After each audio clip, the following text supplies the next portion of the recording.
Right-wing candidate Abelardo De La Espriella has secured a narrow victory in Colombia's presidential runoff, according to an initial ballot count on Sunday. With nearly all votes tallied, De La Espriella had won almost 49.7%, just ahead of left-wing Senator Ivan Cepeda, who was on 48.7%. The tight race signals a deeply divided electorate after a campaign dominated by concerns over security and the economy. De La Espriella, who is backed by U.S. President Donald Trump, campaigned on the promise to crack down on crime and peace talks with armed groups and boost the oil and gas sector.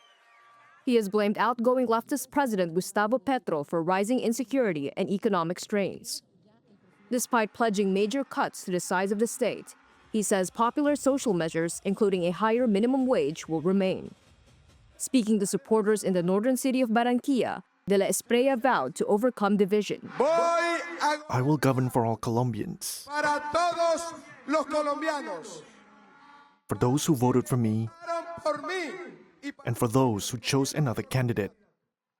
There will be no winners or losers. Ni vencidos. There will be no reprisals, no persecution. No habrá persecuciones. Because in a democracy, there are no irreconcilable enemies. Existen enemigos irreconciliables. There are compatriots who think differently. Compatriotas que piensan diferente. Cepeda, who had promised continuity with Petro's leftist agenda, says he will seek a full review of the vote, challenging results from tens of thousands of ballot boxes. The preliminary vote count conducted tonight is something we recognize as data that is not yet official or binding. We know its first result.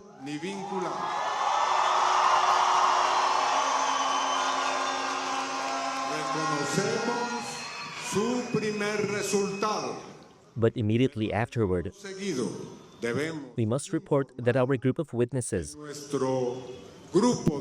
tens of thousands of them, lawyers and attorneys,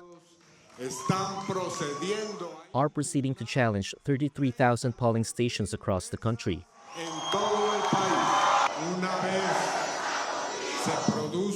Once the official canvass takes place and its final result is produced, and the corresponding verifications have been carried out, we will recognize the official result that emerges from that structure. The razor-thin margin means De La Espriella will likely face pressure to moderate his proposals in a divided Congress. More than 26 million Colombians cast ballots in the election. Now the result may mirror a shift to the right, seen in many recent votes across South America.